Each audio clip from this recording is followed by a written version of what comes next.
11월 13일 금요일 새벽 말씀의 시간입니다.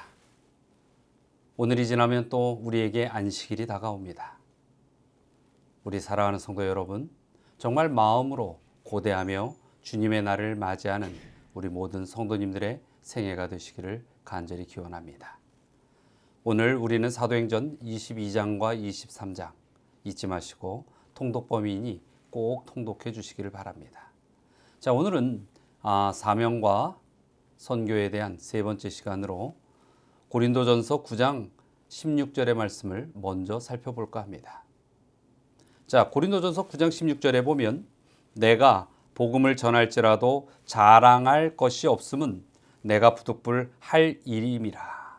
만일 복음을 전하지 아니하면 내게 화가 있을 것이로다. 이렇게 사도 바울은 이야기하고 있습니다.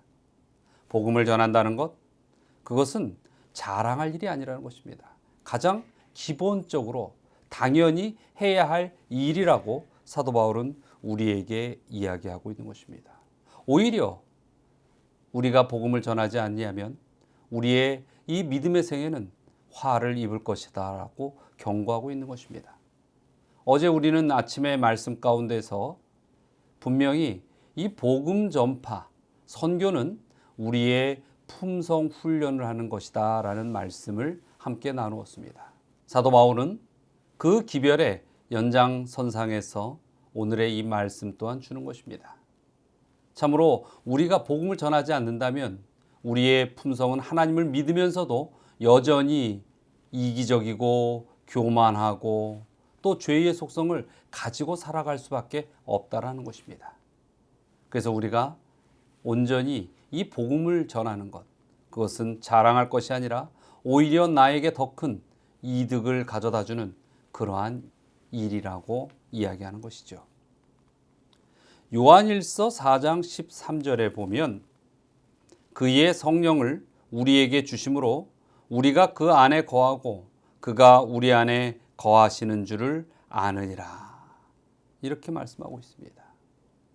자, 우리 좀 전에 처음 읽었던 고린도전서 9장 16절에서는 복음을 전하는 것이 그리스도인에게 있어서 아주 중요하고 또 구원의 핵심적인 삶의 모습이다라고 이야기를 하고 있는데 요한일서 4장 13절에서는 또 그와 같이 우리가 그리스도 안에 거하는 것, 즉 우리가 구원받는 백성으로 살아가는 것은 우리에게 성령이 임해야 한다라는 것을 이야기하고 있는 것입니다. 이 두 가지가 있어요. 하나는 복음을 전하는 삶, 하나는 성령과 함께하는 삶. 이 두 가지가 이루어져야만이 온전히 구원의 백성의 삶의 모습이 드러나진다라고 성경은 이야기하고 있는 것입니다. 그런데 이 두 말씀을 우리는 더 깊이 풀어가야 할 그러한 부분이 있습니다. 그것은 무엇이냐면 이 두 말씀이 다른 이야기가 아니라는 것입니다. 복음을 전하는 삶이나 성령과 함께하는 삶, 이것은 한 가지의 기별이라고 이야기하는 것입니다. 우리 베드로전서 1장 12절 좀 더 이해하기 쉽도록 이것을 쉬운 성경의 말씀으로 한번 좀 읽어드릴까 합니다. 하나님께서는 그들의 연구와 노력이 그들 자신을 위한 것이 아니라 후대의 여러분을 위한 것임을 그들에게 알려주셨습니다. 이제 여러분은 그들의 수고로 진리의 말씀을 듣고 있습니다.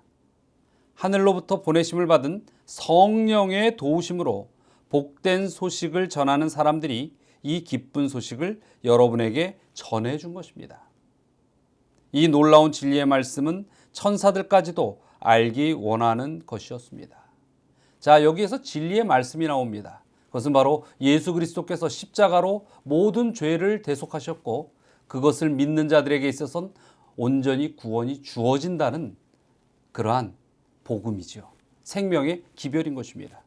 그런데 그 기별을 전하는 것, 그 기별을 전하는 것은 바로 성령의 도우심으로 가능해졌다라고 이야기하는 것입니다. 그렇습니다. 복음 전함의 이 사명은 성령과 함께 하는 생애와 동시에 이루어지는 것입니다. 여러분, 우리는 성령의 시대에 살고 있습니다. 그래서 우리에게 성령께서 임하시고 성령께서 우리를 쓰도록 우리는 내어 놓아야 하는 것입니다. 그런데 그런 삶이 구체적으로 무엇이라고 이야기하고 있습니까?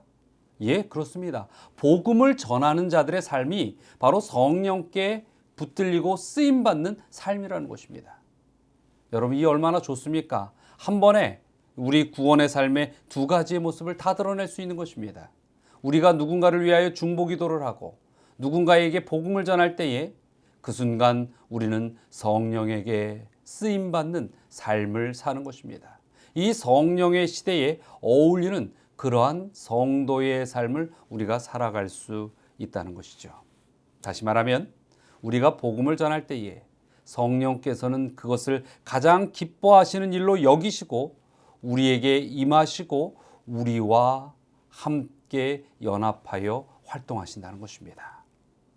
사랑하는 우리 서울중앙 가족 여러분, 진정 성령과 함께하는 사람, 그런 사람이 우리가 되어야 합니다. 그런 사람이 된다는 것은 바로 선교를 행하는, 복음 전파에 함께하는 그런 삶을 사는 그리스도인이라는 것을 기억하시기 바랍니다. 오늘도 여러분들에게 있어서 하나님께서 허락하신 그 영혼들, 또 책임져야 하는 그 영혼들의 이름을 기억해내시고 마음에 담으시고 또 주님 앞에 간구하시며 온전히 복음을 함께 나눌 수 있는 우리 모든 성도님들이 되시기를 이 아침에 간절히 주의 이름으로 기원합니다. 자, 오늘 두 가지의 기도의 제목을 또 나누도록 하겠습니다. 첫 번째는 우리 국가의 평화와 안녕을 위하여 기도해 주시기 바랍니다. 그리고 두 번째는 송명숙 집사님, 신기철 집사님 가정을 위하여 기도해 주시기 바랍니다. 자, 다 함께 기도하시겠습니다. 사랑과 은혜가 많으신 하나님, 주님의 다함이 없는 은혜가 저희의 생애의 매 순간 함께 동행하여 주시옵기를 항상 간절한 마음으로 주님 앞에 간구드리옵나이다. 주님, 그리고 이 시간에 우리의 이 삶의 터전인 국가를 위하여 기도드립니다. 온전히 이 국가가 주님에 대하여 겸손함을 갖게 하여 주시고 또 주님의 인도하심 가운데 평화와 안녕을 이룰 수 있는 그러한 나라가 될 수 있게 하여 주시옵소서. 또 이 아침에 주님의 사랑하는 자녀들의 두 가정이 있습니다.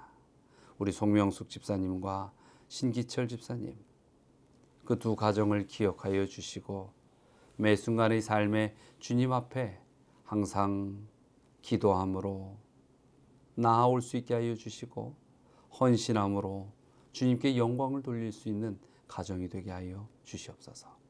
오늘 하루도 주님의 인도하심 가운데 우리 모든 서울중앙 믿음의 가족들 승리하는 삶을 살 수 있도록 축복하여 주시옵기를 바라며 예수 그리스도의 이름으로 기도드리옵나이다.